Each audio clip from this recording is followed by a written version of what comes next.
గ్రహాల ఆది అంతం చూడగలిగిన దైవం శివుడని చెప్తూ ఉంటారు. ఈ దైవం ముందు ఇతర శక్తులనే విఫలమవుతాయి. అలాంటి దైవం పుట్టుక ఎలా జరిగిందో మీకు తెలుసా?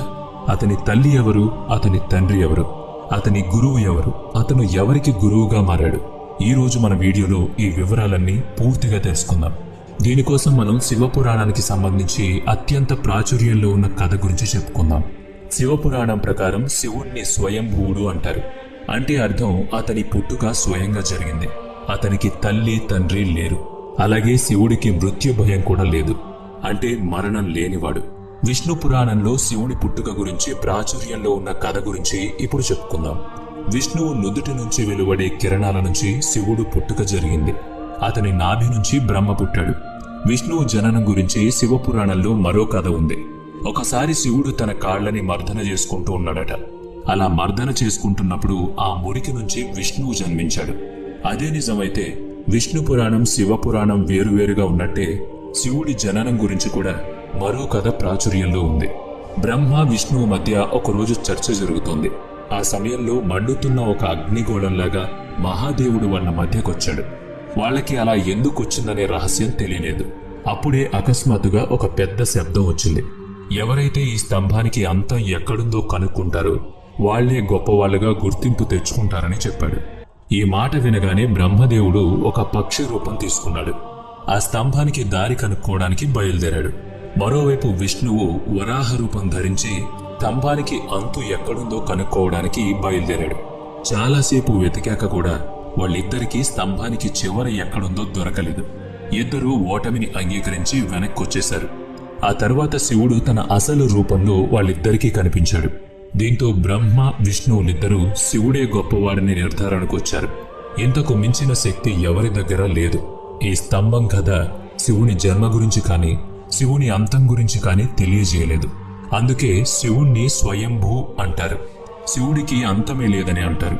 అమరుడని చెప్తారు. బ్రహ్మదేవుడు శివుడికి తండ్ర? ఈ కథని నిజమని నమ్మేవాళ్ళు కూడా చాలా మందే ఉన్నారు. శివుడు బ్రహ్మదేవుడి పుత్రుడిగా ఎలా మారాడో విష్ణు పురాణంలో ఉంది, తెలుసుకుందాం.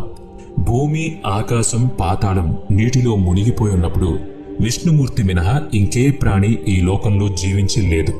అప్పుడు విష్ణు ఒక్కడే తన శేషతల్పంపై తేలియాడుతూ ఉన్నాడు. ఆ తర్వాత అతని నాభి నుంచి బ్రహ్మదేవుడు జన్మించాడు.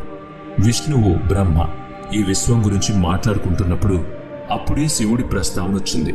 బ్రహ్మదేవుడు అతన్ని గుర్తించడానికి నిరాకరించాడు. దీంతో శివుడు అలిగాడు. విష్ణువు శివుడికి దివ్య దృష్టి ప్రసాదించి బ్రహ్మదేవుడికి శివుడి గురించి గుర్తు చేశాడు. ఆ తర్వాత బ్రహ్మదేవుడు తన తప్పు గుర్తించాడు. శివుణ్ణి క్షమాపణ కోరాడు. తన తప్పును సరిచేసుకోవడానికి తన కొడుకు రూపంలో పుడతానని ఆశీర్వదిస్తాడు. దీంతో శివుడు బ్రహ్మదేవుడి కోరికను మన్నించి అతని కొడుకుగా పుట్టేందుకు ఆశీర్వదిస్తాడు. బ్రహ్మదేవుడు ఈ సృష్టి రచన చేస్తున్నప్పుడు ఒక పిల్లాడు అవసరమయ్యాడు. అప్పుడే అతడికి శివుని ఆశీర్వాదం గుర్తుకొచ్చింది. బ్రహ్మదేవుడు ప్రార్థించగానే శివుడు అతని ఒడిలో చిన్న పిల్లాడిలా ప్రత్యక్షం అవుతాడు. అది శివుడి బాల్య రూపం. బ్రహ్మదేవుడు ఆ చిన్నారి శివుడు ఏడుపు వినగానే ఎందుకు ఏడుస్తున్నావని అడిగాడు. అప్పుడు ఆ చిన్నారి తనకి ఏ పేరు లేదని చెప్తాడు. అప్పుడు బ్రహ్మదేవుడు అతనికి రుద్ర అనే పేరు పెడతాడు. రుద్ర అంటే ఏడ్చేవాడు అని అర్థం. ఆ తరువాత కూడా శివుడు ఏడుపు మానలేదు. దీంతో బ్రహ్మదేవుడు వేరే పేరు పెడతాడు. అప్పుడు కూడా శివుడు మౌనంగా ఉండడు. శివుడు ఏడుపు ఆపేందుకు బ్రహ్మదేవుడు శివుడికి 108 పేర్లు పెడతాడు.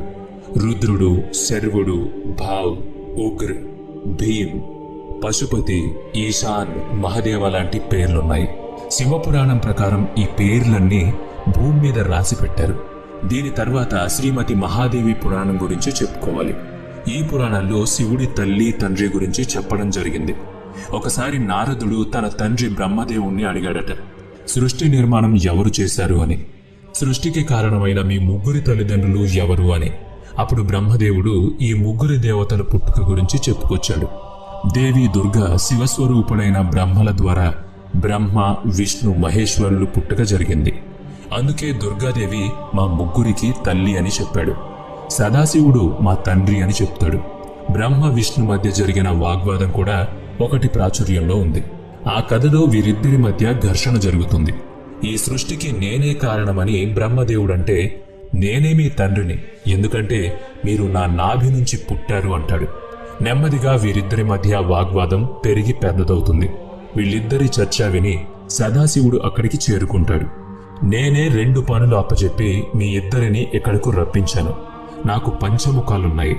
మొదటి ముఖం నుంచి ఆకారం, రెండో ముఖం నుంచి ఊకారం, మూడో ముఖం నుంచి ముఖారం, 4వ ముఖం నుంచి బిందు, 5వ ముఖం నుంచి నాదం జనిస్తుంది. ఈ 5 అక్షరాలను ఒకచోట చేర్చి చూస్తే ఓంకారం అవుతుంది. ఈ రోజుకి మనమంతా ఓంకారాన్ని శివుడి మూలమంత్రంగా జపిస్తాం. ఈ మాటలు విన్నాక శివుడి కన్నా గొప్పవాళ్లు ఈ సృష్టిలో ఎవ్వరూ లేరని అర్థం చేసుకుంటారు. వెంటనే శివుడికి ప్రణామాలు తెలియజేస్తారు. ఎన్ని విషయాలు తెలుసుకున్నాక శివుడికి విద్యాబోధన చేసిన వారు ఎవరో తెలిసిందా? శివుడే ఈ విశ్వానికి స్వయం గురువుగా నమ్ముతారు. స్వయంగా గురు శిష్యుల మధ్య సంబంధాలకు పునాది వేశాడు. శివుడు, బ్రహ్మదేవుడు ఈ లోకానికి మొదటి గురువులు. బ్రహ్మదేవుడు తన మానస పుత్రులకు విద్యాభ్యాసం చేయిస్తే శివుడు తన జ్ఞానాన్ని కేవలం 7 శిష్యులకు మాత్రమే అందించాడు. వాళ్లనే మనం సప్త ఋషులు అంటాం. మరి ఈ వీడియోలో చెప్పిన విషయాలు మీకు ఎలా అనిపించాయో కామెంట్ చేయండి.